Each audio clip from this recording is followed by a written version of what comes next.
Hey everyone, welcome back to Herb Rally, your daily herbal podcast. We come out with new episodes about 5 days a week, so be sure to tune in often. Our goal for the show is to help you along your herbalist journey no matter what stage you're at. We have over 585 episodes, so feel free to peruse those episodes, and you're bound to find something of interest. Today's show, we have the inimitable 7-song, where he reviews all the important items in his very large first aid bag. This talk features some of the most important plant medicines and other items to have around the house and how to treat common home first aid situations such as colds and flu, cuts, injuries, and pain. So this recording was brought to you by the good folks at the Medicines from the Earth Herb Symposium. So a huge thanks to them for sharing this audio with all of us. And I wanted to let you know that they have an upcoming symposium from June 2nd to the 4th, 2023. And that's the Medicines from the Earth Symposium. It'll be in person in Asheville, North Carolina. I absolutely love Asheville, North Carolina. Definitely like an herbal mecca, if you will. I actually haven't been to the Medicines from the Earth Symposium before, but I always hear really great things. It's been around for a long time. And just to give you some more information about it, there will be 24 clinical and botanical medicine presentations, including using medicinal mushrooms synergistically with botanicals, Senescence, Senolytics, and aging. Hopefully I pronounced those correctly. Peru's sacred plant boom and sustainability. We are Stardust, trace elements as building blocks of health. Parallels between the TCM principle of essence and modern genetics, from analog to digital. Case studies in the naturopathic management of neurodegenerative conditions. Mast cells, their role in health and disease, and botanical effectors, and pre-symposium intensives with Jillian Stansberry and Jason Miller.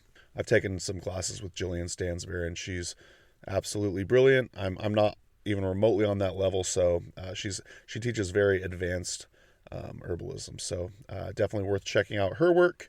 So there's also going to be medicine making classes as well as herb walks. What's an herb conference without herb walks? So there's some early bird registration dates, February 22nd and April 6th, 2023. You can learn more about the conference at botanicalmedicine.org. I will leave a link to that in the show notes. Again, that's botanicalmedicine.org. So one more time, a huge thanks to the good folks at botanicalmedicine.org for sharing this audio with all of us today. Before we get into the show, I wanted to read yet another Apple Podcast written review, and this is a 5-star review, and it's left by a user named Ag. That's how I presume you pronounce it, but it's just like AAAAGGGG8888. Anyways, thanks Ag for the written review, and they say, wonderful approach. This is an excellent podcast. Mason really offers a variety of content and resources helpful to a whole range of interests, needs, and plant-loving people. Plant talks, various approaches to herbalism, that's clinical, folk, etc., classes, and much more. His approach really does feel like he's doing it for the people, quote unquote. Thank you, Mason. Thanks, Ag. Yeah, I know I say this all the time, but I got goosebumps when I read those types of reviews. Really appreciate it. I'm definitely trying to do it, for the people, as you say. Also, to be quite honest, it's just a lot of fun for me. Really what I'm doing is creating the website and podcast and YouTube channel that I wish to see exist in the world. So this is why I do it.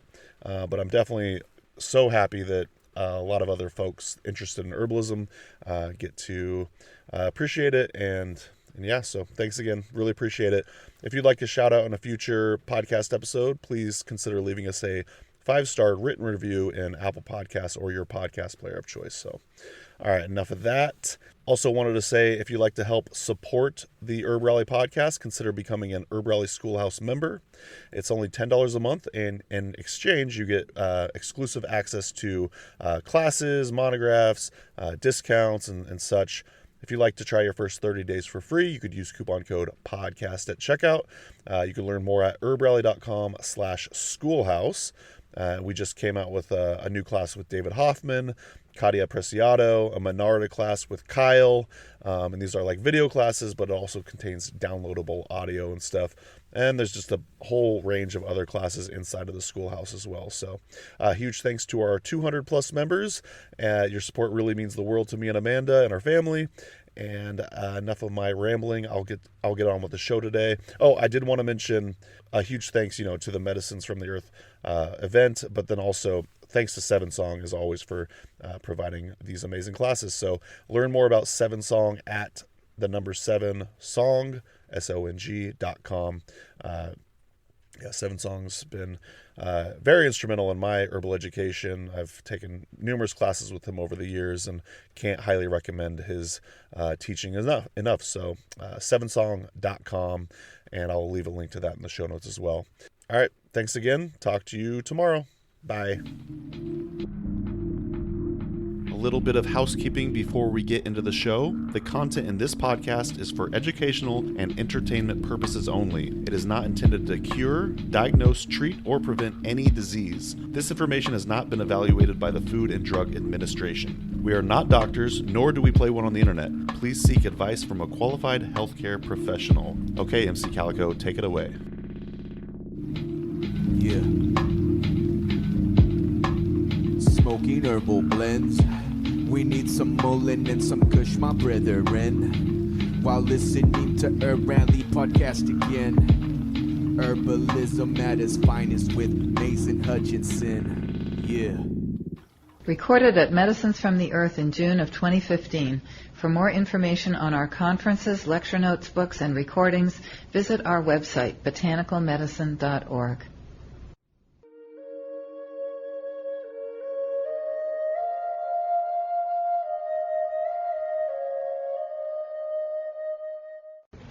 So this class is about first aid for the home.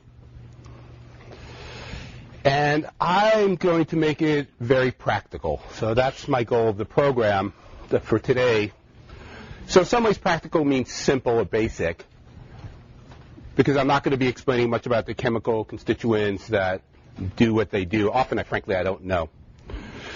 So, and I would like to know. I love science, but I don't know. So it's just a warning to you. So what I want to do is just cover a bunch of things that I use very regularly. First, a couple of considerations, then a couple of preparations, and then some of the things I use on a regular basis. So Lydia talked about my first aid bag. It is larger than some people's first aid bags. But actually, at home, it's much bigger. This is just a little thing, right? I mean, at home, I have shelves of medicines. I don't really have a good way of showing this, and if I do it, but basically it's 3 sleeves like this. So it's very different than green sleeves. So, this has mostly medical gear. But this is actually not my home first aid kit. This is my first aid kit when I'm on the road. At home, it's much bigger because I can have a lot more stuff. So, but basically it's mostly tinctures. I'll talk about why that is. I'm having a new one made up eventually because when I first made it, I put a lot of 1-ounce bottles. But frankly, 1-ounce bottles are not that helpful. So, my name's Seven Song. I'm not Native American, so that's why you came here. I'm disappointing. You could be disappointing to you all. So I just start that because everybody asked me about dream catchers afterwards, which I don't use. I would think I was Native American. I'd find it insulting. But if you want, you can ask me about yarmulkes because I would have some history with yarmulke use. So, and what do I want to say? So, I have a lot of experience with first aid. I guess I want to say that the reason I feel comfortable doing a practical class here is for the past 20 years, I put myself into some pretty heroic circumstances with first aid. I've done a bunch of wilderness first aid. I went to Katrina and to Waveland, Mississippi. I didn't do that much there. I just helped out a little bit. And I've done a fair amount. And from that, I feel like I see certain things work on a regular basis and other things not work on a regular basis. Everybody has their biases and viewpoints. I certainly have mine.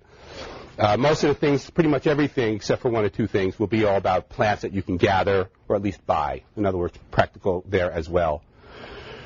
So I work in a free clinic, and while I'm very proud of that, actually I almost never see any first aid in there because people have to make an appointment, and it usually takes about a month to see anybody there because it's a free clinic for all those reasons. So most of the stuff I see in first aid is more dramatic and more outdoors. But here's the trick. If you want to learn first aid, I can help you out right now, right? The first thing you have to do is make a first aid kit with the few things I'm going to tell you and carry it with you all the time. Because, you know, when you think you're going to run into it, you go to an Occupy demonstration or, I don't know, but it's really when you're at the wedding. And that people drank too much, and they're vomiting, or somebody tripped and sprained their ankles at some family reunion. That's where you want your first aid kit, because people don't want to leave, right? And so you have an opportunity to use it. So I'm going to tell you like a few basic things to put into it, and then I'm going to talk about, I'm going to get away from this whole like overview of this is really a traveling first aid kit. So these are the things not to be expected, but I want to say put a flashlight in there, and really use a good quality headlamp. And keep it in there. Dedicate the headlamp in your first aid kit. So buy another one if you use one. Like I have multiple headlamps. And put the batteries backwards. Put one of your batteries backwards, because what's going to happen is, if you don't use it often, your battery's going to run out. Because a lot of the things you do are going to be at night. Right? First aid happens a lot at night, especially injuries.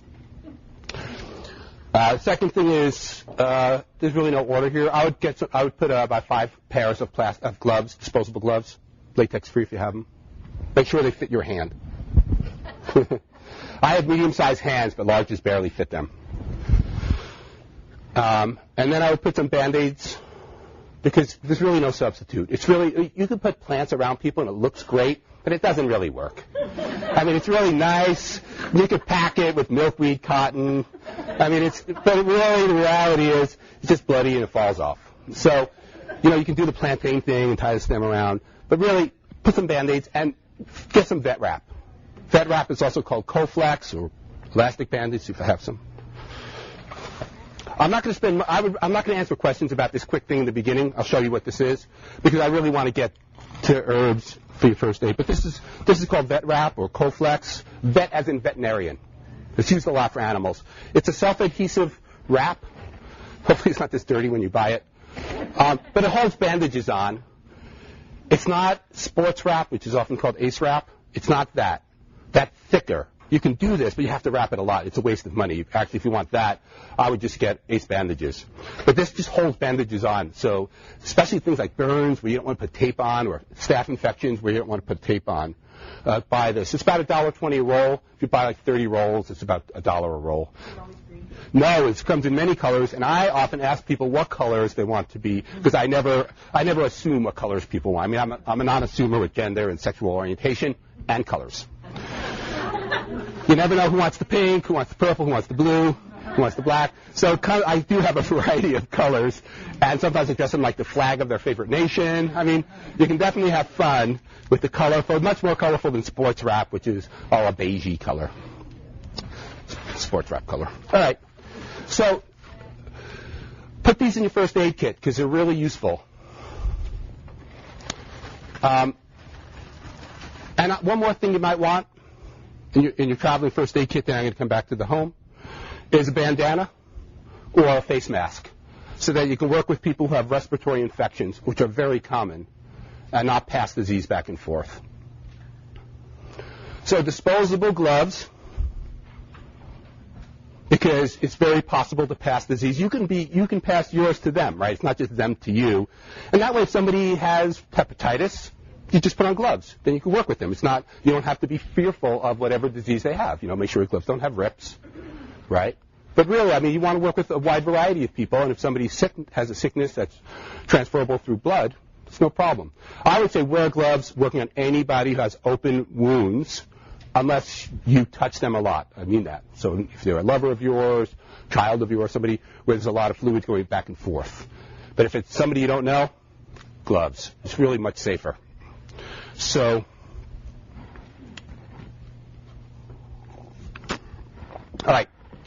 And that's it. Forget the herbs.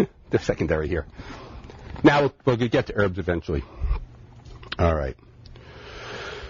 So what I want to do is go over some considerations for our home first aid kit.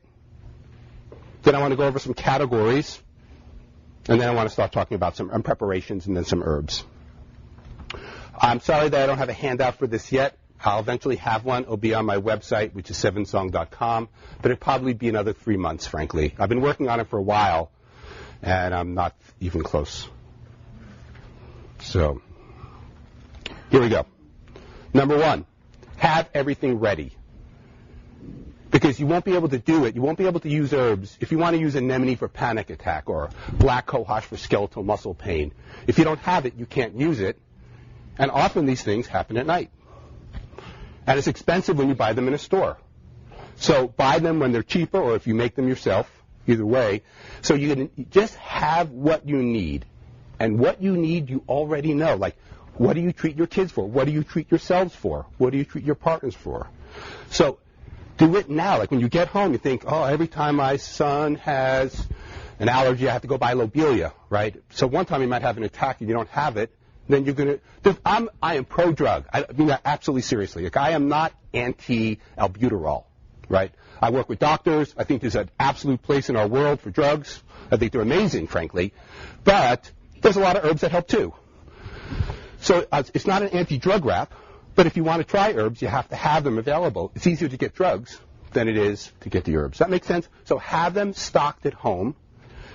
Every once in a while, go through them to make sure they haven't drained out, expired. There's no real expiration date. We don't know what they are. Make sure the rubber is stable in your tincture jars. The rubber will break down and leak into it. If anybody's ever tasted their tinctures, it's very rubbery. I just assume that's not healthy, right? Maybe if you need some homeopathic rubber, right? You're going to get on an airplane and you're like, rubber is my protective device. So maybe then. The one big problem for a bag like this, by the way, is it's laying on its side, and it always does, is that the alcohol interacts with the rubber and it breaks down much faster. If your bottles are upright, it's slower. But alcohol is volatile. It will always break down rubber with time. Another way to do this, by the way, is to put caps on them, those plastic polycone caps, and keep the tincture dropper separately. So, but you don't have to. You can just just go through it every once in a while. All right, so have what you need at home at all times. Familiarize yourself with first aid protocols. There's a lot you can do. What happens with this class is I get into a lot of technicalities, and all of a sudden it's like, I don't know if I can do that. Human beings have been treating their families and friends for a very long time. And there are times when you don't know what to do, and it's great that there's medical help or other people, but really a lot of the things that, you can do, like slight wheezing, cold or flu, scrapes that aren't massively infected, slightly infected, yes. So, all right. I'm just going to make sure to get through all these.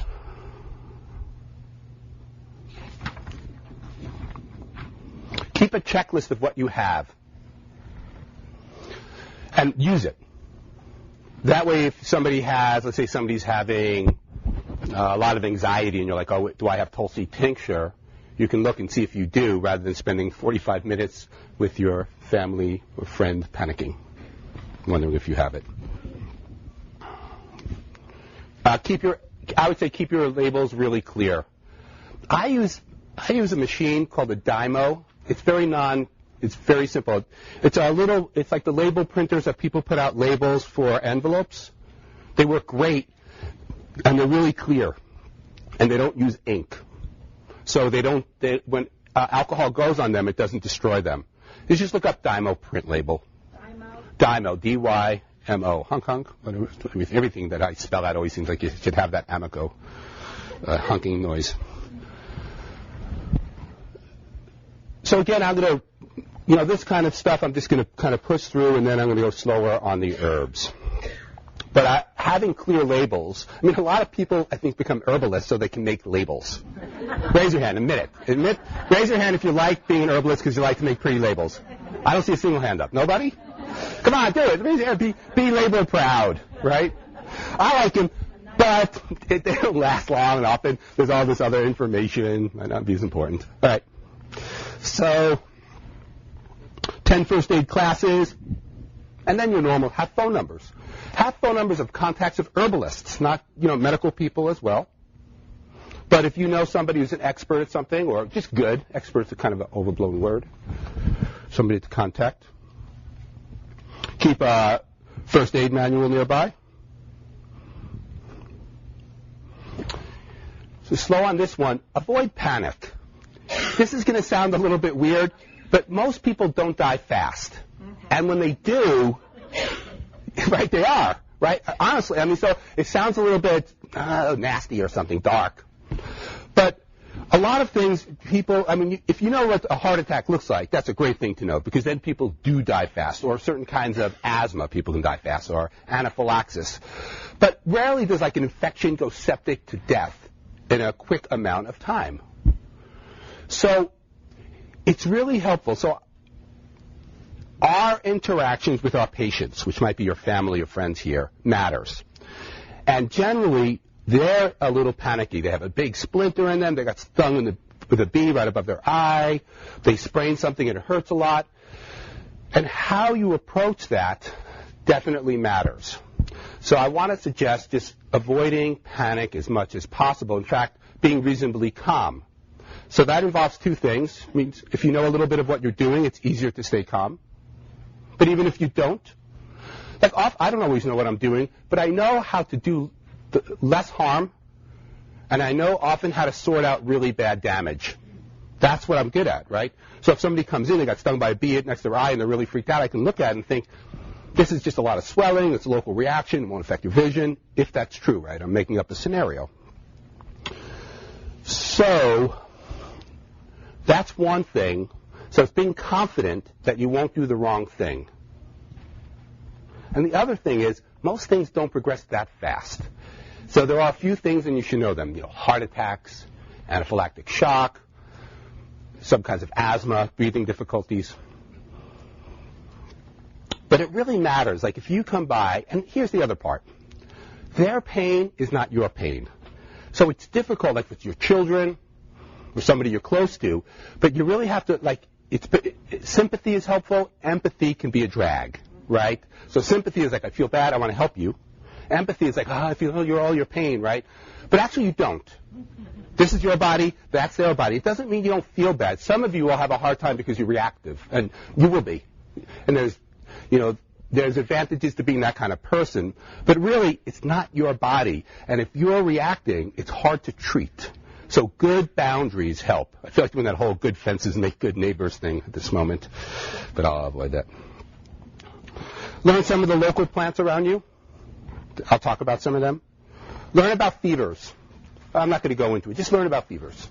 Learn about fevers, not beavers. Fevers. But learn about beavers. They're freaking cool, right?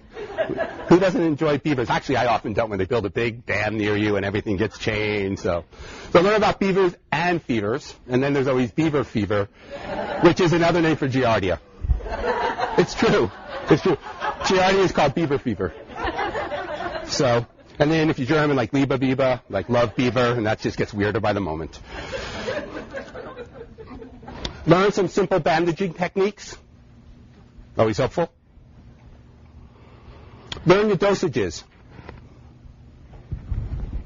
Dosages, I'm definitely somebody who uses much larger dosages than some people. I use large dosages. I'm like in the English model that way. A half a teaspoon of tincture for an infection is nothing. So, of course, age, body size, sensitivity matter.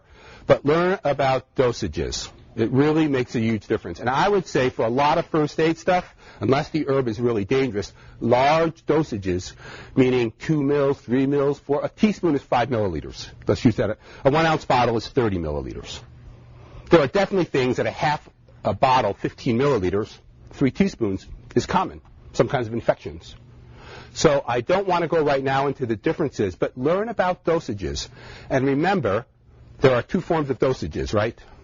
There's frequency and quantity. And you have to get both of those in your mind. How much and how often. The other dosage is what's called the loading dose, which is common in acute care situations. And your loading dose is giving a lot initially. So somebody all of a sudden shows up with some blood in their stool, clearly no ulcerative colitis history, and it might be infectious, like Shigella can create blood in the stool, so larger amounts. Shigella is a bacteria, kind of a relative of E. coli, more in water though. That's it. That's enough practicalities. So the next thing I want to cover are some of the categories to consider, and I want to talk about why. Any questions on that? Am I talking too fast? Well, I've never heard that. I'm not talking too fast before. All right. I'll go with that.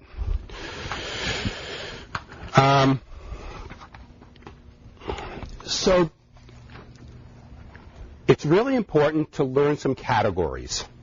I think often we learn individual herbs, but actually if you learn categories, you have more options. So if you know like 4 anti-inflammatories, 2 antispasmodics, 5 different kinds of pain remedies, a few things for infections, it's really helpful. And so those are categories. It's really helpful. I think that we often don't have a categorical mind, and we have a very, I know blackberry is good for this. Blackberry is good for diarrhea, but many things are. Blackberry is an astringent for diarrhea. But other things are astringents too. So in other words, I want to talk about some of the categories because I think it's really the way to go in medicine. I think it's just the way to go for us in general, frankly, right, is to have more categories. So I'm going to read through a few, give 1 or 2 examples, talk about preparations and then herbs for the rest of it. So the first is what are called adsorbents. You can look it up. There's a difference between an absorbent and an adsorbent, but I'm just going to combine them for the moment. So what I mean by an adsorbent is something that pulls stuff out of tissue, either topically, applied topically, let's say an insect bite, or internally for, let's say, a bacterial infection in your gut, like Shigella or Giardia, which is a protozoa. So adsorbents pull stuff out.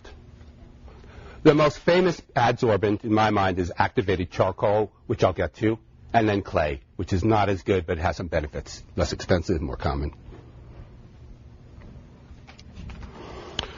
The next category are antihistamine herbs. And it's just like it sounds. So antihistamine herbs are herbs that help reduce histamine responses. Histamine is the chemical involved in a lot of allergy responses, what are called type 1 allergies. Hay fever, some food allergies, those kinds of things, reacting to insect bites. So good to know a few of those. The 2 main antihistamine herbs that I know are eyebright, which is the genus Euphrasia.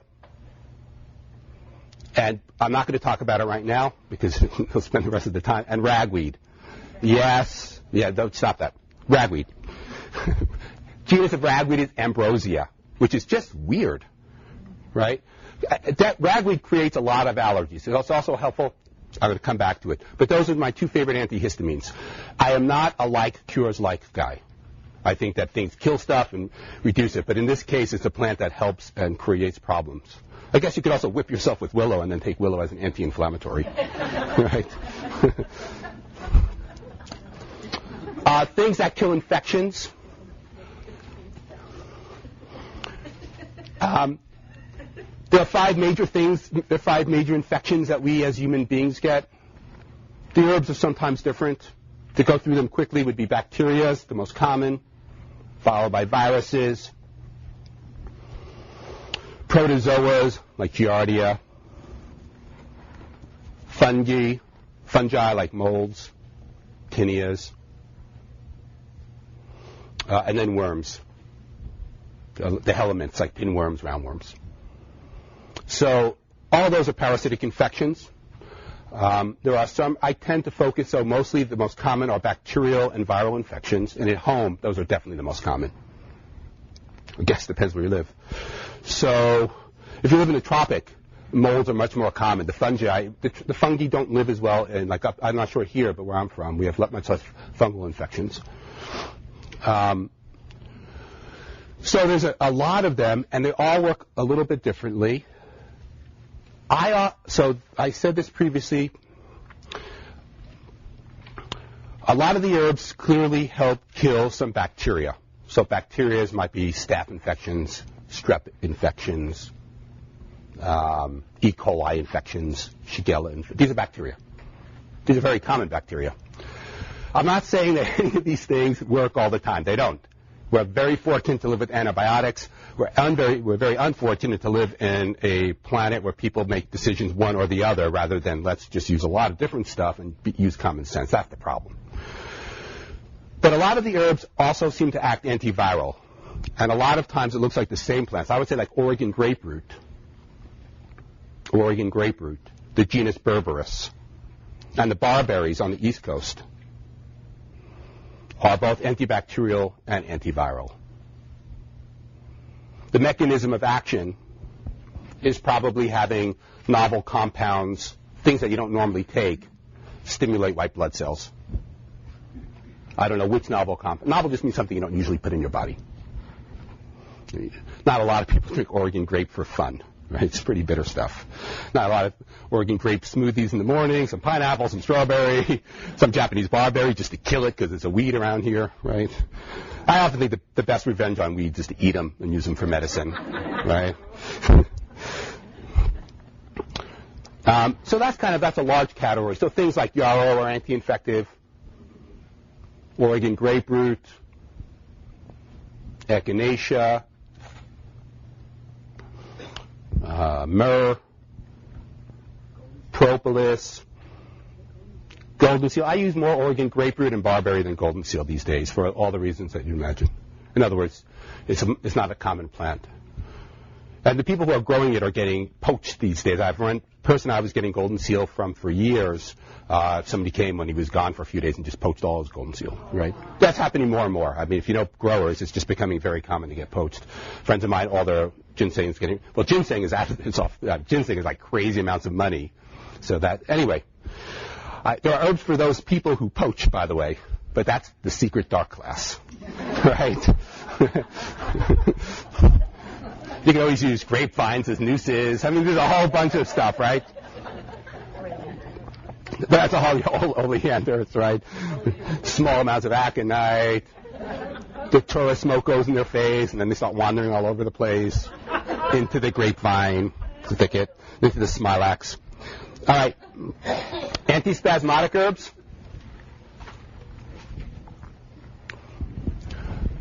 Antispasmodic herbs are good for skeletal muscle pain. Smooth muscle pain. Pretty much every time you do this, you have spastic pain, whether it's uterine pain, gastric pain, gallbladder pain, smooth muscle spasms. Often we talk about them for menstrual pain, but a lot of GI pain if you've ever passed the stone. But that's a trickier one. Kidney stone or gallbladder. Very different organs. Some of the better antispasmodics, they often work differently. Some better for the GI tract. Like my favorite antispasmodic for the GI tract. In other words, you ate some bad food, and now you doubled over in pain, is wild yam. Wild yam, Dioscorea, not sweet potatoes, which is too bad, right? Tincture of sweet potato, that sounds gross, right? So, wild yam, Dioscorea, villosa, the species I use. But I don't know if I'll get to that, but that's one of my favorite. I work at this thing called the Rainbow Gathering, which is like 10,000 people. You can giggle if you want.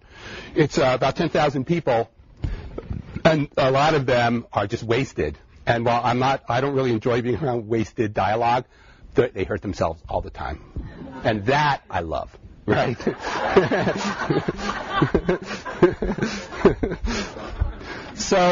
And I treat them, and it's all free, so I feel okay that way. So I work every year at the Rainbow. This is it's my 20th year working first aid there. But it's in the wilderness. That's when I said a wilderness gathering. So we learn a lot, because even if somebody gets something really nasty, and we can get them to a road, but we have to get them to the road or call a helicopter, which is $8,000 before they land. I mean, we don't pay that.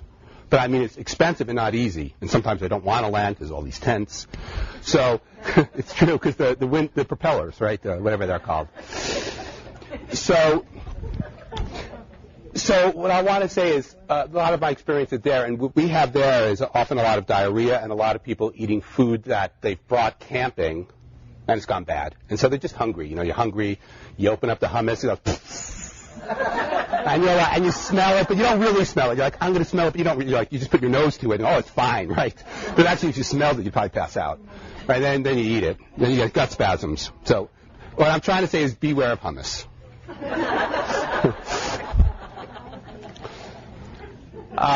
Another antispasmodic, probably my favorite for menstrual pain, but there's a lot of them, is going to be a plant called silk tassel. Like the word silk, like the word tassel. The genus is Garia, like the place in Indiana. So now you could just have 76 trombones going through your head.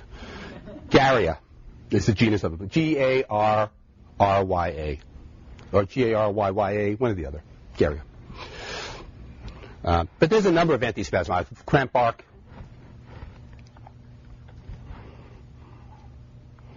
Next, anxiolytics. It's a technical word, but it means reducing anxiety. Often I have them with first aid plants because often you have anxiety associated with first aid. I mean, kind of what is the definition of first aid, which is you're not expecting it and it happens, right? So it's not, if I'm in the woods and somebody has a respiratory infection, it's, for me it's first aid because where they are, the situation, right? So I want to say that first aid for me is a very broad, if somebody has a kidney infection, it's first aid, even though, of course, you need more proper care afterwards. So, but what happens is often people aren't expecting it, and certain people get anxious when things go wrong, called human beings. And so anxiolytics can be very helpful. And they're the whole gamut, the anxiolytics. So you have kava kava for kind of a better dumbing down. Something really a good anxiolytic, it can't be used for everybody, but it's really inexpensive and common, is alcohol. So of course you can't give it to everybody. Some people have tremendous difficulties with alcohol, but not everybody. And two, I don't give it to kids. But I want to say that sometimes a shot does work, and it's really cheap and really widely available. So you don't want to get people addicted to it, but not everybody is addicted to alcohol, right? And some people forget it, like in their cabinet and trying to get, where's the skull cap? And they don't have them, they're freaking out. I'm saying doing a shot of Jack Daniels might help them. And in some of your states, you can use marijuana, I guess. I've never been a big fan of that because of the Rainbow Gathering has made me like, like no drumming, no marijuana. Right? But there's a wide variety of anxiolytic herbs. Things like skullcap. Damiana is a really gentle one. Damiana. Often it's talked about as an aphrodisiac. But really it's an aphrodisiac because it makes you less uptight. It's really the classic. Damiana is like the dinner with candlelights. I'm not sure why people like candlelights. But anyway, candlelights and some nice, the mood is right. And Damiana is kind of like that. It chills people out without being over-sedative. So that's some of the anxiolytics. You need astringents, things to tighten tissue. Astringents, they are used internally and externally to tighten tissue. Often in the GI tract, like post-diarrhea, often you need the astringents if there's been a lot of alteration of the tissue of the GI tract. And then just things like cuts. Astringents include things like oak barks, pretty much all of them.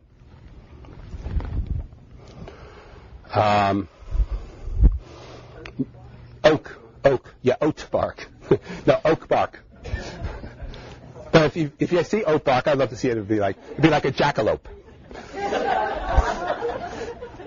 Witch hazel.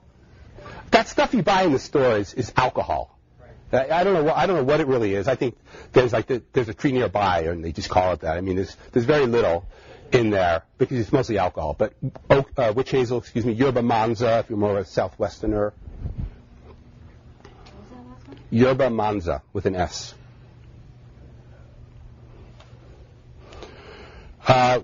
There's actually a lot of astringents. Blackberry root is a great astringent as well.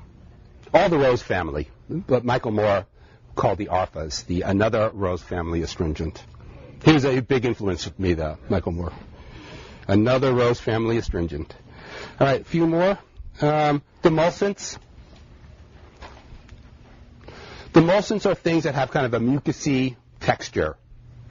And they're really great. Sometimes externally they feel really nice, just on a bruise. But internally they're used for a bunch of respiratory dryness, pretty much dryness of internal tissue, whether it's digestive tract respiratory tract, or urinogenitory tract. Kidneys, urinary tract. Urinary tract is a better word. Basically, it's a reflex action. There's a lot you can learn about them. But anywhere where you have really dry, irritated tissues internally, often these are really helpful. They include things like marshmallow roots. You can tell when I talk to herbalists, because when I say marshmallow root, nobody looks at me. In other classes, I say marshmallow root, and everybody's like, really? Right, marshmallow root? I didn't even know they had roots, right? So, yeah, you just go to the marshmallow tree. Here's the chocolate tree. Here's the s'more tree, right? Actually, you don't need the s'more tree if you have the chocolate tree and the marshmallow tree. So marshmallow root, slippery elm bark. There's others, but those are two of the best. A lot of people are moving more towards marshmallow because of the problem. Slippery elm is being decimated by Dutch elm disease, as well as some of the overharvesting. Actually, if you live near it, often you can gather it before the trees die of Dutch elm disease because they're dying, if you know that they're dying. So those are some demulcents. A few more to go. Nervines are similar to anxiolytics, but a little bit for the long term. Nervines are herbs that nourish the nervous system. It's just a matter of how often and how long you take a nervine. So any plant that's good for the nervous system could be a nervine depending on how you take it. In other words, let's say skullcap, which is famous for maybe an anxiolytic, maybe if you just do a half a mil, just a small amount, 5 times a day, it can also just make your nervous system work better. One of the main problems I see at the free clinic is mental health stuff, meaning anxiety, depression, cognitive dysfunctions, and insomnia. And so I've had a lot of nervines, and some people do really well with them. It's really hard to tell what works in chronic health care. The beauty of first aid is immediacy. So for someone like myself who's always questioning the herbs, when you see somebody have a headache for 2 days and you give them 5 drops and it gets better, you're like, it probably is the plant. Somebody has a headache for 5 days and you give them, or chronically gets them, and you give it to them and it slowly gets better. It's like, well, is it the herb? Is that herb help their cognitive dysfunction, or did it just go into remission, as these things often do? So what I just said is that I really like doing first aid because I feel like I learn what works, because I rarely think it's my good vibes, right? But my authoritative vibes might be all right. So people like doctors often do good with me, like the stand-up doctor here. So. Hey everyone, it's Mason. Just a quick interruption from the show to let you know about our 13 herbal freebies. If you go to herbrally.com, on the navigation bar at the top of the page, you'll see a button that says Freebies. Just click there and you'll sign up for our email newsletter. And in exchange, we're offering 13 herbal freebies. That's ebooks, webinars, videos, downloadable audio, and discounts to cool herbal companies. So if you'd like to check out these freebies as well as sign up for our email newsletter, we update you about current events, new monographs, new videos, etc. Just go to herbrally.com and click on the button at the top of the page that simply says Freebies. Okay, that's it from me. Now back to the show. Yes. Back to the demulcents root. We have winged elm in my area. Would that work? All the elms. I've never used the winged elm. I know it. But if you tried the piece of the bark and it was slippery, then it'd be great. If you live in the Southwest, the Siberian elm, which is non-native and invasive, is even slipperier than slippery elm. So if you live near the Siberian elm, Ulmus pumila, which goes all the way to Michigan, I hear. I see it mostly in the Southwest. That is great, and it's really weedy, and it's not suffering from Dutch elm disease. So weedy just means it grows where you don't want it, and a little more than you want it. So nervines are herbs that help nourish the nervous system. They're not really so much a first aid thing. Pain remedies. So pain remedies, there's a lot of categories. If pain remedy is not a thing, pain remedy is a lot of things. So like, for instance, an anxiolytic might be a pain remedy. Something that's an anti-inflammatory is often a pain remedy. Things that are antispasmodic. So there's like general pain remedies like alcohol. And then there are specific pain remedies like willow for inflammation. A lot of pain is inflammatory. If you reduce inflammation, often you reduce pain. Like steroids reduce pain dramatically, because they reduce inflammation. So the herbs don't work like steroids, but I'm just saying that pain remedies is it's a large topic in itself. But there's a lot of them. I'll just name a few of them that I really like. I use a lot of pain remedies because it's always pretty much a part of first aid. So the first is Jamaican dogwood. I know it's not as easy to get, but you can gather it in places in the States. But you'll have to find out on your own where, because I'm not sharing. It's not a lot where I go. I mean, there's plenty for one person every 10 years is what there is. So Jamaican dogwood. The next is valerian. It's really specific. I want to say one thing about valerian. Thank you. Out of all the herbs that have side effects, valerian is the most common herb to have side effects. I'm going to spend a moment on valerian, say a few more pain remedies, go to more specific remedies. The problem with valerian is that it has what's called a paradoxical reaction, which is it makes people anxious or jittery or very awake, kind of like shooting caffeine for some people, which is a bad idea, just in case you were thinking of doing that. So I want to say that of all the plants that I use on a regular basis, because they often talk about plants and all the side effects, and frankly, I rarely see any of them. But the thing that I see all the time about, well, let me just get who here, if they take valerian, it makes them jittery or negative effects? So look at this. So everybody who's a practitioner in here, so the numbers I've given over the years is about 1 out of 9. So that's a pretty, working in a first aid area, that can go, I guess it's helpful for people. Also not very bright. No, too much. We're getting, and then other people will say, no, we'll bring it back on. We'll just do that for the next half hour, and then. You guys duke it out back there with the lights. Just anybody who gets beat up, I'll just treat them. I treat a lot. There's a lot. Unfortunately, I work a lot with fights, mostly with alcohol being a part of the fighting. So people are really numb when they drink. It seems like numb all over. So I want to say it again. Valerian. I just want to say be cautious. And here's how you check valerian for the side effect. It's easy. Just give a few drops initially, like 3-5 drops, a few drops in their mouth. And usually a small amount will show a reaction if it's bad in them. And so a lot of people take valerian to help them sleep. So the first time they take it should not be before they're going to sleep. So it's one of the few herbs I test in the office. So somebody's in the clinic office, and I'll just give them a few drops, and I just watch. I don't tell them what to expect.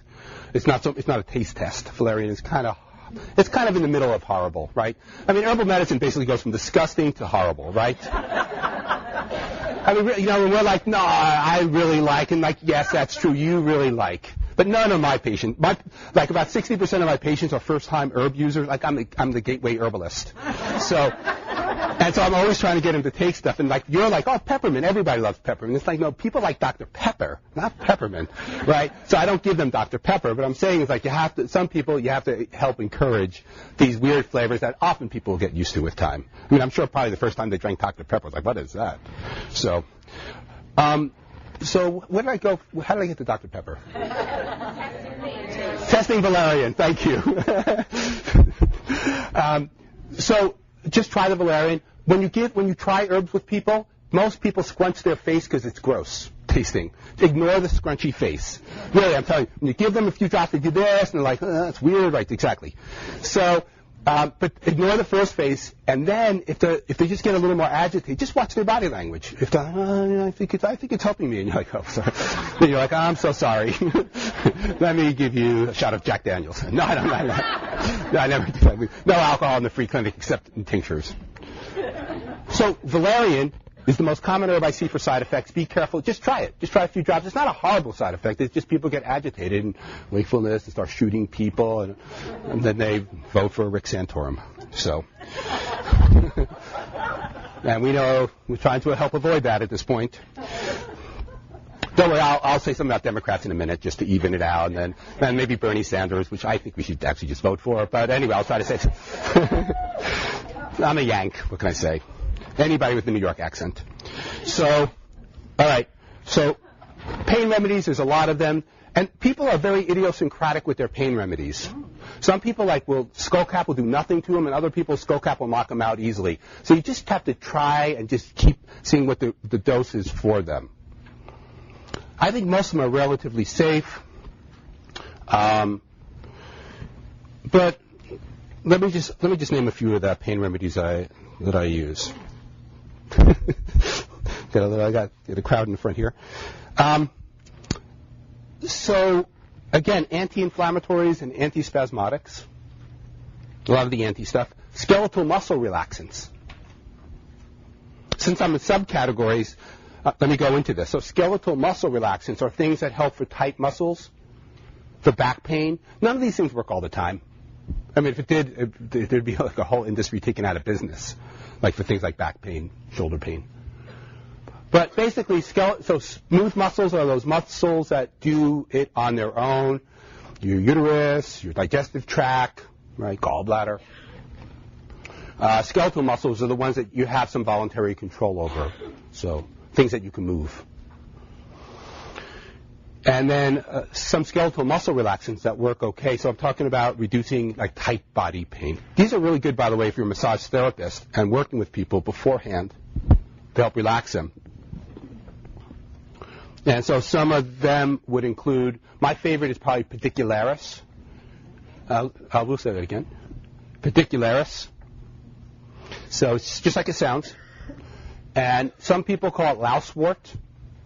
Can you spell it? I can. Is that a test?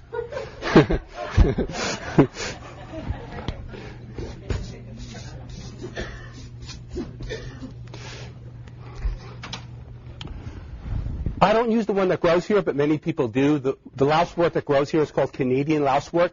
Petty, by the way, this will take, I'll try to do this in a second. Pediculosis. Anybody know what pediculosis is? Covered in lice. Common name? Lousewort.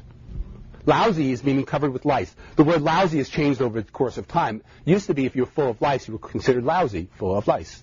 The plural or singular, whatever it is. So that's why it has lousewort, and that's why that's the genus of lice. So, but nobody uses it for that. It's just interesting. So pedicularis sometimes is called betony, but I really avoid it because betony is also Stakes, which is an unrelated plant. So just look up pedicularis. I used some of the Rocky Mountain pedicularis grunlandica, like Greenland spelled grun, and landica. Right, I guess. But there's a lot of pedicularis, but these are not uncommon plants. This is not some weird exceptional thing. These are reasonably common plants, the pedicularis. Just means that a lot of things that grow in North America grow in Greenland. It's actually a number of Greenlanders. That's what it means. So this is lousewort. Another good skeletal muscle relaxant is black cohosh, avoiding pregnancy. Black cohosh, Actea racemosa. And another one that works well is also skullcap. And there's many species of skullcap. The genus is Scutellaria. By the way, skullcap could be, just to use another word again, could also be called yarmulke plant, right? Because actually that's what it is. It's like a little skullcap. So I'm just trying to hit on my own ethnicity here. So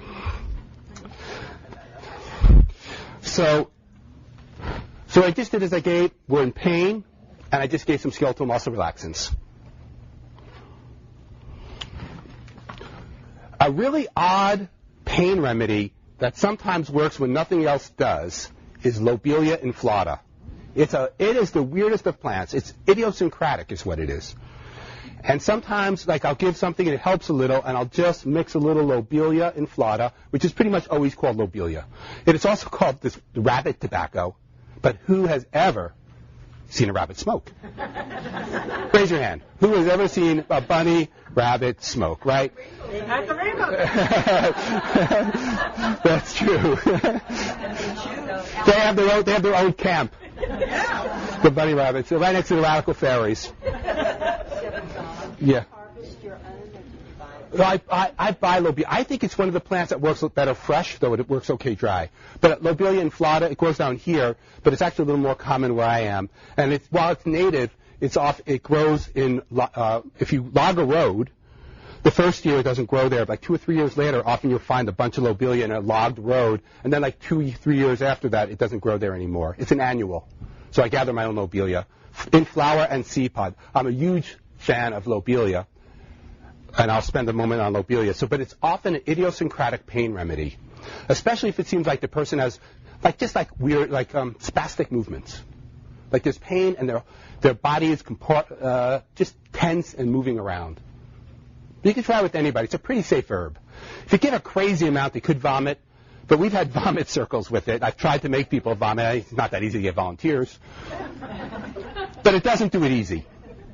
What I'm saying is lobelia inflata is a reasonably safe herb, and I want to do 2 things. I want to spend a moment on lobelia. The first thing, though, is it's an idiosyncratic pain remedy, especially for headaches. So just give it a try. But whenever you have a headache, always start with small amounts. It's really easy to make headaches worse. And flavor makes headaches worse. And alcohol can make, so when somebody so you can try it for a number of headaches, but just try a few drops and see what happens. All right, question over here. You mix a small amount of this maybe in one of the other herbs, kohlrabi. Exactly. Yeah, so sometimes it's kind of like a complementary herb or something that springs a formula into action. Okay. And then I sometimes use it by itself. Okay. Yeah, both. Yes? Is that what you were talking about? 5 drops immediately made a headache go away earlier? Did I say that? You weren't sure if it was the herb sometimes. It was probably just... But when it took 5 drops and it immediately went away. Sometimes headaches go away with a bunch of different herbs. I don't remember exactly what I was talking about. That was when you were testing the boiling? Yeah, but I'm just going to move out of this. I'm not sure what I said, unfortunately. What I'm saying now is sometimes small amounts of herbs really help a lot. And I'll go with that. Some people with migraine get nauseated or vomit with their headaches anyway, so do you have to watch the beauty? It's really hard to stop migraines, right, with herbs. But I wouldn't worry about it. But, it invokes their gag. It can invoke flavor can make migraines worse, right? All sensorium. So all tinctures will sometimes, like even a feverfew or anything, because of the strong flavors of them. But I don't think that lobelia is a gag puke herb in that sense. I think it's just more like the migraine has made everything just quick to jump. All right. So pain herbs, a few more. We're still in the pain category. We have kava, pain reliever, as well as an anxiolytic. They often go together. Often you have to use large amounts of kava. I'm not worried about its occasional use as far as all the controversy over it. Wild lettuce.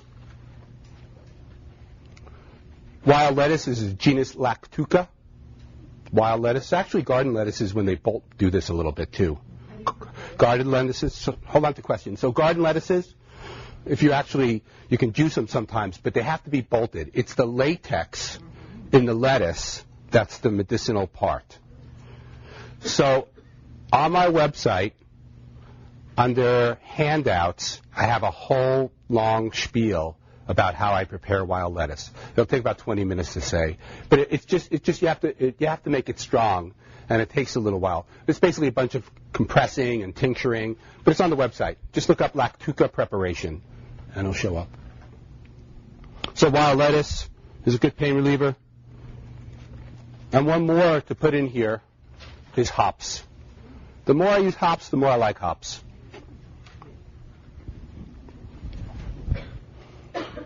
So by hops, I mean any of them, as long as it's strong. Hops is actually one of the few plants you can buy that is very potent because they sell all these strong strains. I don't know if you know it, but it's in the same family.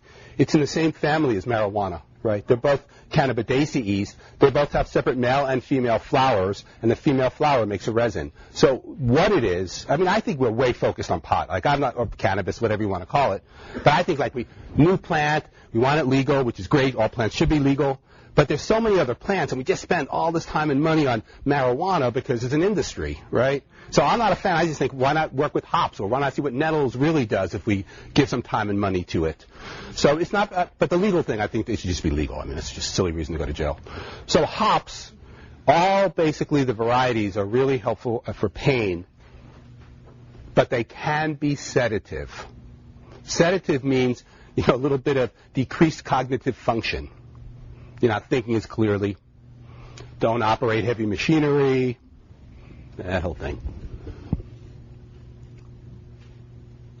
While I'm talking about hops, I want to talk about hops and valerian for one more moment and say that hops and valerian together is one of my favorite sleep remedies. Just those two? You can add other stuff, but those two. And it depends on the person. Some people it's 2 parts valerian, 1 part hops, sometimes equal. You just play with it. It's really nice to have separate medicines and mix them until you get the right mix for the individual. Right? There's no one formula.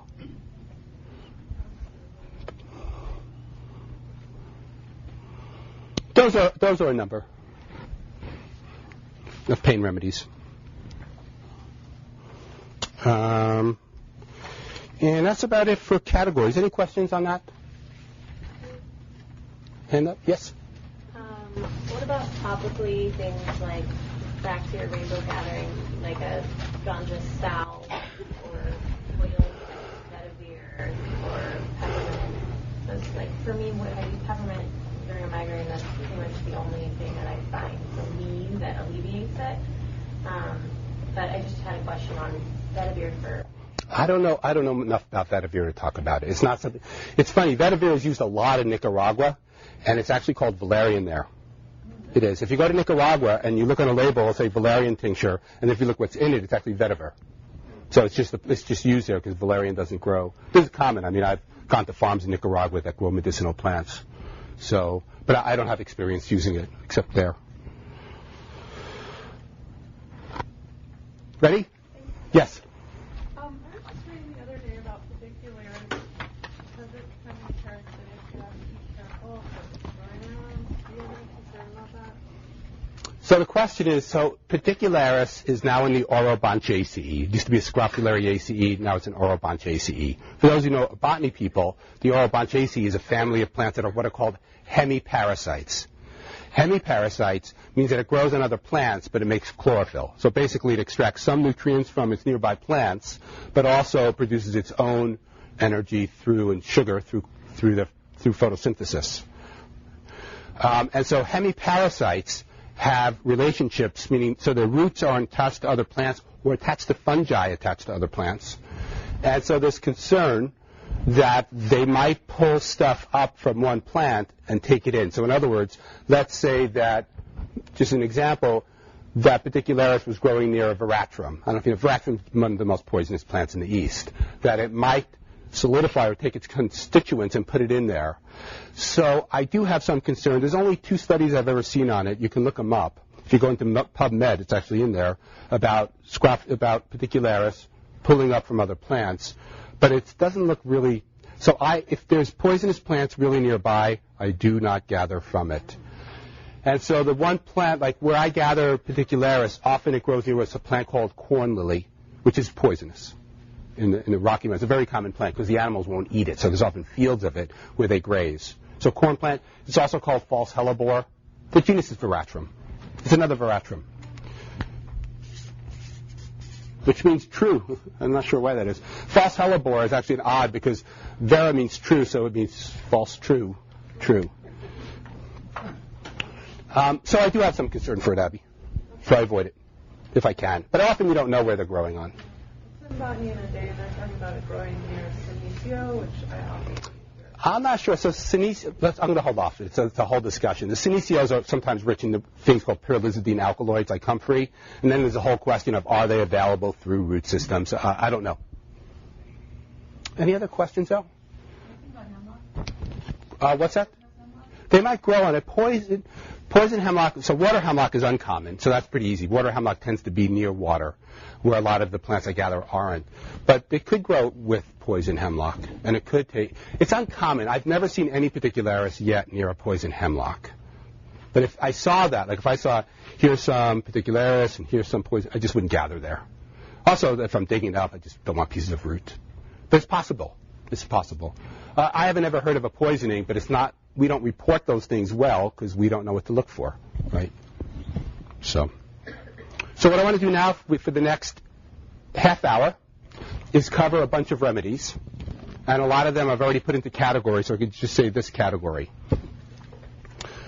I do want to give one more description as I go on here and say that I want to say what a milliliter is and how to measure it, because I'm going to talk about dosages. So in a 1 ounce bottle, the dropper, if it's filled to the top, is 2 milliliters. It's 1.9, but we're just going to call it 2. So if I have a 1 ounce dropper, and this is the pipette, the glass piece right here, to the plastic, to the tip, if that's filled, that's going to be approximately 2 milliliters. So if I say 2 milliliters, you could think a 1 ounce dropper full. This is really important, by the way, in the sense of a dropper full is like the worst possible description for somebody. Like, take a dropper full. And like, do I squeeze it a lot? Do I bring it on an airplane where the cabin pressure fills it up? I mean, what is a dropper full, right? So when I say a dropper full in this class, I'm going to avoid the term dropper full. Does that make sense for you all? The dropper full is just, it just drives me crazy. So I understand it. My patients get dropper full, but then we show them what we need. So 2 milliliters means that in a 1 ounce pipette, the glass part, it's filled to where you basically can't see any space. Right? A 2 ounce dropper, I'm going to give 3 dropper sizes, because that's the common sizes. A 2 ounce dropper is the same. They're thinner, that's why. So if you have a 2 ounce bottle, the glass pipette filled is 2 milliliters. Or you could say 1/15 of an ounce if you had a 1 ounce bottle. So I'm just going to go with that. If my math was wrong, just forget it. But the math was right. So those are the only. Let me just give you one more size if you ever want to use it. In a 4 ounce bottle, it's 2.8 milliliters, approximately 3. What did you say for the 2 ounce bottle? 2 milliliters. It's the same as a 1 ounce. You could do this at home. Same as it ever was. Same as it ever was. Same as it ever was. And a 4 ounce bottle is 2.8. Same as it ever was. 2.8 milliliters. So that way when I say it, I can just say, I'm going to say that. I'm going to say 1 milliliter, 2, this is how much I'm going to give, rather than dropperfuls. Most of the medicines that I use are in tincture form. The reason that they're in tincture form is that they concentrate well, they last a long time. Those are 2 good ones. They're convenient. I use tinctures for convenience. The problem with them is that you can't give them to people who have difficulty with alcohol. And if I ask everybody before I give them a tincture if they're okay with alcohol, which confuses almost everybody. I'm like, this has alcohol in it. Is it okay? And what the possible are you asking? Because most people don't know what tinctures are. We do, but they don't. They have no idea there's alcohol. And a small amount of alcohol to somebody with an alcohol problem is a lot of alcohol. And having known alcoholic friends in my life, the last thing I want to do is set somebody off drinking. Because that's probably worse than any disease they have. Right? So just do it. You say, this has alcohol. Is this a problem? And they're like, what do you mean by that? But most people who have trouble with drinking goes, yeah, I do. And the other people some people have religious prohibitions or spiritual prohibitions against alcohol. And so they might not want it either. So that's the problem with them. But I definitely give tinctures to kids. I mean, it's disgusting is the problem. But there's no, giving tinctures to children, it's not like they become alcoholics drinking tinctures. Probably you turn them away from alcohol with these things. I'm not sure that's true either. So they're in alcohol because it's convenient. So most of these medicines I'm going to talk about as tinctures. So they're going to be in alphabetical order. I'm going to just give a few minutes for each. The first is activated charcoal.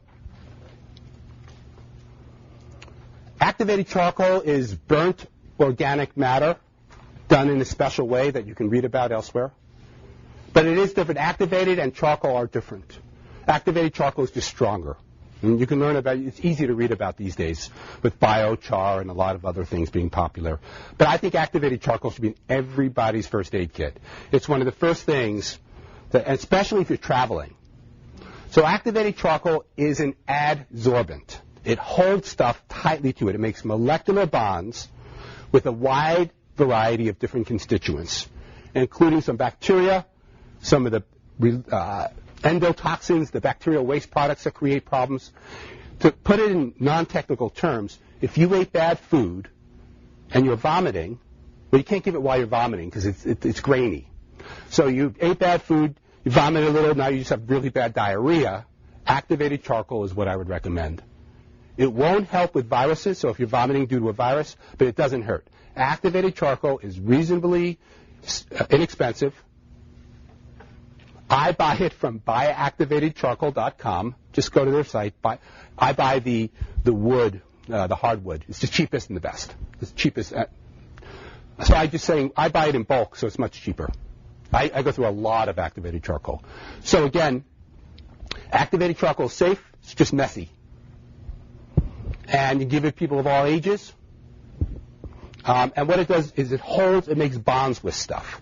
So if somebody ate something bad for them, there might be bacteria in their gut, or it might be their gut is releasing the bacteria's kind of waste products.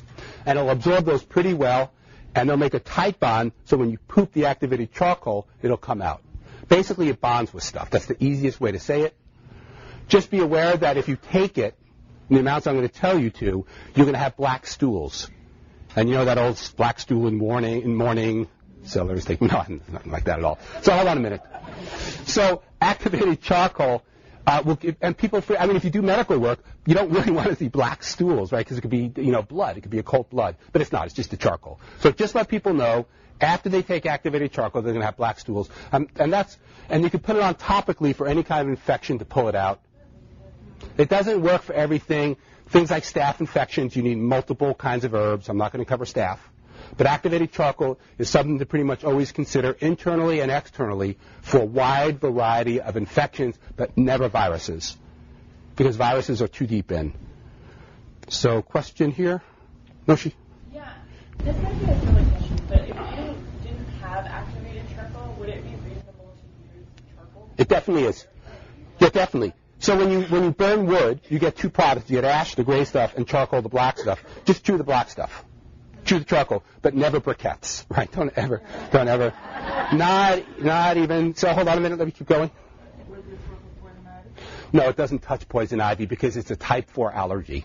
It's a T-cell related allergy, so it doesn't help. But it might help you stop scratching because it's black. Do you have to worry at all about dehydration? If he took a lot of it, sure. Usually the person is like having diarrhea, so I'm worried about dehydration anyway. Yeah, and it's topically you never do. So I don't want to spend too much time. I always spend way too much time on activated charcoal. So learn more about it. It's really great for a wide variety. You can take it in. Thank you. You can take it in capsules, but I would suggest often taking like 4 to 5 capsules initially, or a teaspoon stirred in water. It makes very weak bonds with water. So when you take it, it releases the bond with water and picks up other stuff. So activated charcoal, if somebody came to me, this is a classic example, somebody comes, they just ate some bad food, they just ate some food, they wake up at 3 in the morning, 3 people woke up at 3 in the morning with really bad diarrhea who all ate the same food. Most likely some kind of food poisoning. So I would give them initially for the loading dose a teaspoon of activated charcoal stirred in water, teaspoon, stirred in water. And then just get that down. The thing, you can't use activated charcoal when people are vomiting, like anything. That's one, and it's grainy. It actually doesn't taste bad, but it's grainy consistency. So I'm going to keep going with this. So activated charcoal is number 1. Number 2, buyactivatedcharcoal.com. Next is a good antispasmodic tincture. So I've already talked about some herbs that are good. So this is like uterine cramps, GI cramps, gallbladder cramps, so it gets a little tricky in there. Passing stones is different. So it's really good to have an antispasmodic around. Somebody ate something bad, and so it's not so much about trying to activate charcoal and pull stuff out. You just want to stop the pain. A really good formula is equal parts pedicularis, Actea, which is black cohosh, Actea racemosa, or Actea americana, black cohosh. And then I often then add something depending what's going wrong. A good third one is Jamaican dogwood or skullcap. There's other things, but these are some choices. But basically, equal parts Jamaican dogwood, lousewort, pedicularis. I really never call it lousewort. It just seems insulting, right? And black cohosh. It's a great antispasmodic, but don't use it in pregnancy. Don't use black, unless you know what you're doing, don't use black cohosh. Actually, anytime you're playing with smooth muscles, and somebody's pregnant, you got to be careful because the uterus is a smooth muscle and the herbs can have an effect, right? So, right, unless you know what you're doing. So next, I want to give a really good formula for colds and flus. It's a tea. It's totally disgusting. It's wonderful. So I'm just going to give you the herb and the amount. So this is kind of your base. I would suggest having a tea like this if you're ever around anybody who gets a cold or a flu, right? So a very uncommon conditions, I'm sure. So I haven't covered these, and I just want to go over the tea blend. So it's bone set. Bone set is a great immune stimulating herb. I mean, echinacea is good, but bone set does a lot of stuff too.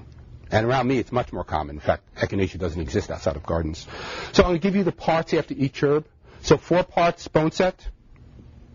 Next is yarrow. 3 parts yarrow. You can make up your own blends, right? This is just one way to do it. But yarrow does 2 things well. Yarrow stimulates white blood cell activity. Yarrow is anti-inflammatory. And yarrow kills a range of bacteria. It's not that astringent, not compared to some other herbs. So yarrow kills stuff and is anti-inflammatory. It's a great combination. So in first aid, inflammation and infection are common. I'm a huge fan of yarrow. And also, it grows in so many places in the United States. So I can often gather it. Remember when you're looking for yarrow, that yarrow, you don't have to get the flowers. The flowers may be a little better, but the majority of the yarrow plant is underneath the ground. So with yarrow, here's the ground, and here's fantastic artwork. And so here, this one has flowers on the top. But I just want to point out that the plants are colonizing and growing this way underneath the ground. What I'm saying is if you see yarrow in flower, look around. There's probably lots of leaves all over that you can use. So don't think, there's only one flower here. There's usually a lot of leaves, and they're all scattered around. Like anything, you have to not gather poisonous plants when doing this, right? So if you see a couple of yarrows, often it's a big patch, and you're only seeing the thing in flower. The leaves work, is what I'm trying to say here. So yarrow kills a wide variety of bacteria. It helps the body kill some viruses, and anti-inflammatory, and it's in this blend. And tastes terrible, so of course it's in this blend. The next is slippery elm. And slippery elm is just soothing to the mucous membranes. How many parts? 2 parts. I also tend to use marshmallow leaf because I always have a bunch I never know what to do with. So I throw it in this formula because it makes it taste better. So marshmallow leaf, 2 parts. There's a cold and flu tea. Meadowsweet, Filipendula ulmaria, the meadowsweet that's called Filipendula ulmaria. Really, in the Northeast, it's really weedy. It's easy to grow. If I can grow it, you can grow it. Meadowsweet is an anti-inflammatory and tastes pretty good, meaning that to herbalists, because to everybody else it doesn't taste good at all. So meadowsweet is really nice, but it's anti-inflammatory. And whenever you have a cold or a flu, your symptoms are inflammatory symptoms. When you have a respiratory virus, your symptoms, you feel tired, you feel achy, loss of appetite, all of those things are inflammatory symptoms, or they're really inflammatory cytokine symptoms. So I'm saying if you reduce inflammation of colds and flus, you feel better even though you might be sick. So you're still stuck in bed, but at least you can watch TV now, right? Or read a book. You can hold the book up for long enough. So 2 parts. Echinacea. For this I use, because it's a tea, I usually use the leaves and the flower heads. And I pretty much always just use purpurea. Angustifolia is just uncommon. 2 parts. And just to make sure it tastes terrible, Osha. 1 part Osha. Osha has some specific antibacterial properties for the throat, like strep throat. All of this together. Make one big. What I usually do is I have a big stainless steel bowl, and I go because I have all these plants, and I just mix them up, and then I just garble them for a while, and then I sneeze a lot because the dust gets in my face, and I put them in a jar, and then I drink it. So it's just but I drink it other people drink it too when you get sick. Steep it.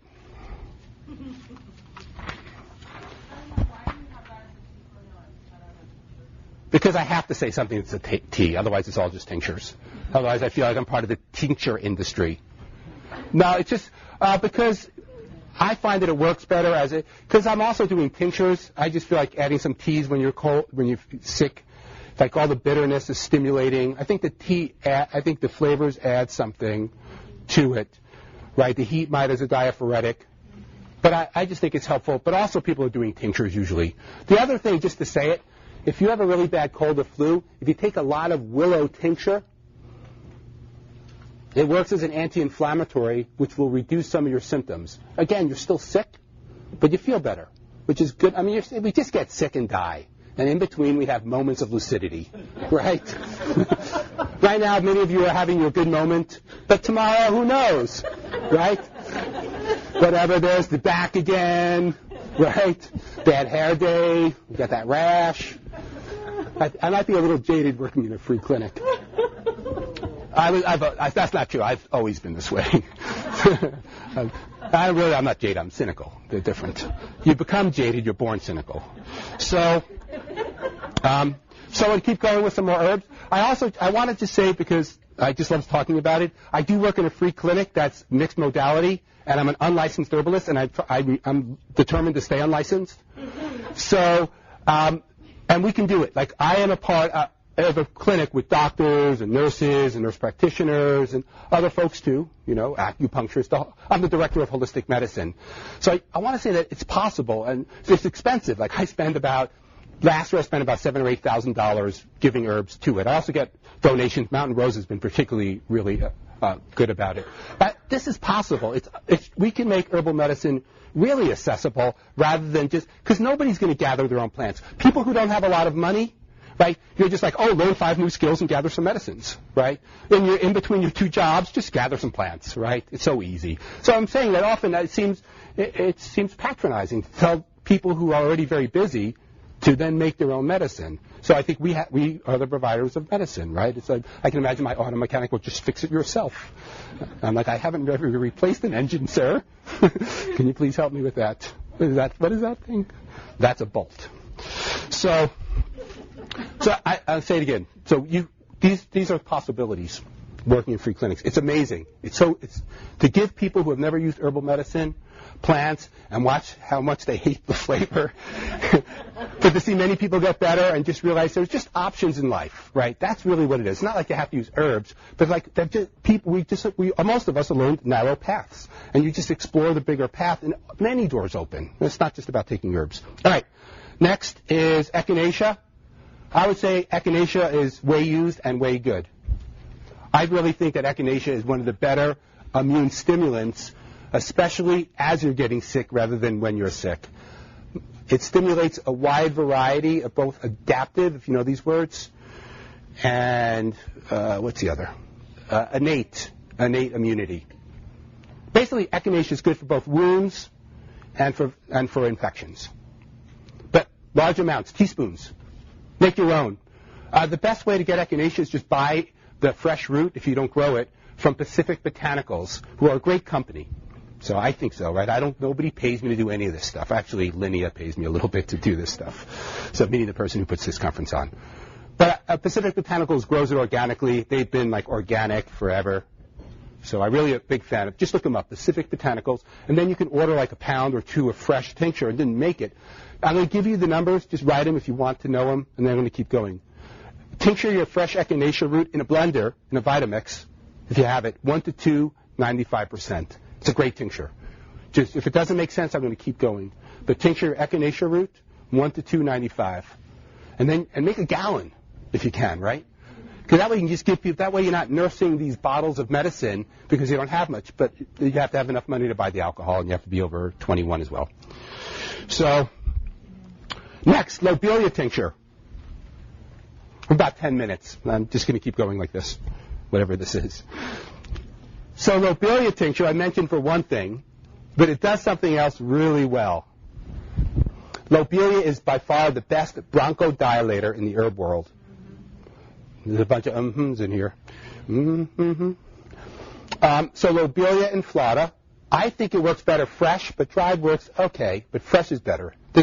I use a lot of dried plants that I gather and dry them and then tincture them. There's some controversy. Please read Paul Bergner's stuff about it to learn about the controversy. He's like me. It's a pretty safe herb. No herb is completely safe, but lobelia has a checkered history. Just read about it. And Paul wrote a great article about it. So just go for Paul's article. But Bergner. Type in Paul and nutrition. It'll probably just show up in the first thing. So lobelia inflata is just a great bronchodilator, and which I use mostly for asthma. And it's one of the few herbs that just reliably works, and it's a gateway, or the whole gateway thing. Lobelia is a great gateway herb for people who don't believe, because they're wheezing, and you give them a few drops, and when it works, because it doesn't always work, they'll just start to breathe better. So for some people, lobelia inflata works great as a bronchodilator, meaning opens up their breathing apparatus during asthma. So there are many kinds of asthma. And you can have if you have an infectious asthma, it's more difficult. Like if you have bronchitis with asthma, it's a whole other thing. But if you have allergic asthma, but I would just always have lobelia. I've never done a first aid station that I haven't seen asthma a few times in a day. What's inflata? So inflata. Inflata. Lobelia inflata. Oh, that's good. Yeah, it's the species. So what you're saying is it works better for the allergic asthma. Exactly so. Lobelia inflata. So it's pretty safe. I've never given it to infants, but I've given it to young children. I just don't actually see infants with asthma very much. It's not a part of my practice. I use the tincture, and it is a bit acrid. So if you put it and it hits the back of somebody's throat, it has that acrid, it hurts a little bit, like itchy. But that doesn't make most people vomit. It makes very few people vomit, frankly. I mean, I've done lots of experiments to try to make people vomit because I want to know if I can, because that way I know a vomiting herb, because I know very few, and I never seen an ipecac bush. So the dose, a dose for an average sized adult, which is everybody in this room, I don't see any children, would be something like 3 to 5 drops for your first dose. Like say 3 drops. Click, click, click. Not 3 mils, 3 drops. Sorry, I haven't been giving the doses for most things. So give 3 drops and just see if it does anything. And then start giving about 5 drops at a time until it stops working. Take it to tolerance. Well, actually take it to plateau level. So somebody has asthma. You'll hear asthma because they are going to have make a noise on the exhalation. Somebody make a wheeze for me? Give me a wheeze. Yeah, so thank you. So it's usually on the exhalation. So hold on. And so give them a couple of drops and see if it works. Sometimes I want to point out that this is a plant that sometimes people use in conjunction with their inhalers, especially things like albuterol, where they just start using less albuterol. And I've never seen a negative effect. It could happen, but a lot of my patients who do it also use an inhaler and are slowly trying to wean themselves for the inhaler. So you just do both. I'm not going to go into the specifics of that, but I want to say it's a place where actually the herb and the drug can work well together, the lobelia plus the albuterol inhaler. So you take it for the symptoms. So basically you take 5 drops, the person might wheeze a little bit less. Another 5 drops, they wheeze even a little bit less than that. Another 5 drops, nothing really has changed. Then you might try it one more time, and if nothing's changed, you've reached your level dose. So hold on a second, please. So that's how I do it. I give 5 drop doses directly in their mouth until, if it doesn't do anything, then I just stop by the second dose. It doesn't taste good. Right? There's no reason to give it. But I don't know if maybe once or twice I've seen people get worse. It's difficult because sometimes people are panicking when they have asthma. And if I give them something and they don't like it or the situation is weird, their asthma is getting worse anyway because they're having difficulty breathing. So lobelia inflata, 5 drop dosages until it stops working for pretty much anybody with asthma, and you can use it in conjunction with it. But make sure, even if it works great, that they keep their inhaler on them. So that's because sometimes people are like, get rid of, just throw the inhaler out. But actually, I would keep the inhaler with them and then use it in conjunction with each other. Questions? Sorry, just something you were talking about lobation and then you said Lobelia. lobelia? Yeah. Or have you been talking about lobelia? Ever since I've been talking about asthma, I've been talking about lobelia. Were you ever talking about lomatium? I never said lomatium. No. Did I say lomatium? No. Well, whew, that would have been like a little scary. It was one thing to get my math wrong. Yes? What about if a person is having anaphylactic shock? I carry an EpiPen. Throat's closing up. Yeah, I carry an EpiPen for anaphylactic shocks. If the throat's closing up and the blood pressure is dropping, we just hit them with the EpiPen. I have given it to people who are like like they're worried because they're having sometimes their asthma goes there, but I just carry an EpiPen for that, epinephrine. I don't know any herb that works as well for that. Hold on questions. I want to try to do one or two more, and then I'm going to keep going. So the next is Oregon grapefruit. Oregon, it's a state. Grape, it's a fruit. Root, it's an underground structure. Fossilati dough. So Oregon grapefruit, the genus is Berberis.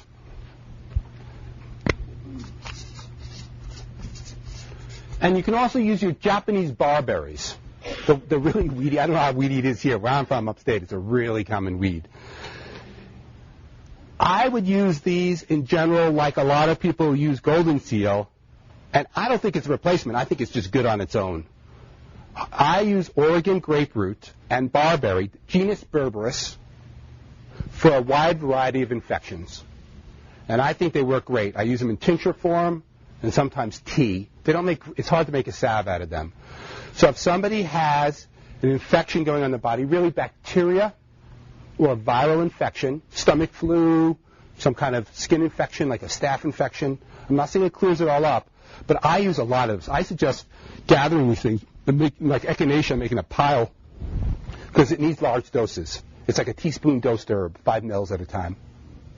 You're not going to see, it's not like lobelia. You don't see an immediate response to an infection, right? I mean, somebody has a respiratory virus. It's not like you give them a dose and like, oh, I feel better, right? I mean, they're still going to go through parts of it. So Oregon grapefruit or Berberis, I carry a lot of it whenever I do any first aid work or at home.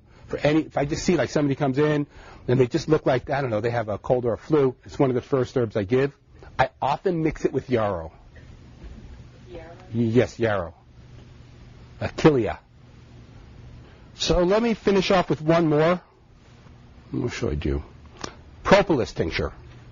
I'm actually trying to move away from propolis. I'm kind of propolis addict. And I'm just seeing if I can use other tree resins, because I'm not sure why I don't to begin with. So propolis is basically the resin that trees produce, usually on buds, that bees gather and bring back to their hives. So propolis is a product. It's not honey. Honey is bees gather nectar and transform it into honey. Propolis is just the bud, the sticky bud resin that they just bring to their hives. There's no change in their gut flora with it. But propolis is just great to stick on wounds. It's one of the best. Like you got a wound, you just want to cover it. You don't want to wear a Band-Aid because it'll just sweat off. Propolis works great. It kills a bunch of organisms. It's not the strongest. But basically you have a cut or a scrape. It's not scary looking. It's not staph infection yet. I would just have it. It's just like to put it into really terrible terms, it's like a liquid Band-Aid. But it's one that actually has antimicrobial properties. And it sticks. So it's really nice that way. So you basically, put a little bit on a cotton tip or on your finger with a glove and just put it on an open wound. Now, if somebody had a road rash, I wouldn't do it because it would sting like mad, and you don't need it. Road rash is just about, road rash is about growing new skin. It's not always about killing infection. So I want to say, as far as a traveler, the two things that I always travel with are activated charcoal, in case I get a little diarrhea, and propolis, in case I cut myself, especially in a place like Nicaragua where Band-Aids don't stick, right? 'Cause it's just so hot. It's not because of Nicaragua doesn't have like a no-stick Band-Aid law. So we're gonna end in a minute. I'm gonna stop the questions. So I run an herb school. I'm trolling now. I moved into trolling. So I run an herb school called the Northeast School of Botanical Medicine. Ask me if you have questions about it. Yes, I am often sarcastic. This is the nature. If you want to go to a non-spiritual herb school, I'm offering mine as an idea, and with a little sarcasm. So thank you, everybody, for being here. And that's going to do it for today's episode. Thanks so much for listening to the Herb Rally podcast. If you'd like to hear more from us here at Herb Rally, we now have a text message community, believe it or not. Basically, it's just updates from us. We send about 1 to 7 texts per week, notifying you about new events, videos, courses, podcasts. You get the idea. It's pretty much like our email newsletter, just in text form. So if you'd like to receive text messages from Herb Rally, just text JOIN, that's JOIN, to the number 541-256-2895. Again, that's JOIN to number 541-256-2895. And to stop receiving texts, that's easy too. Just text STOP to the same number. It'll opt you out immediately. Okay, thanks again for listening. Have a great rest of your day.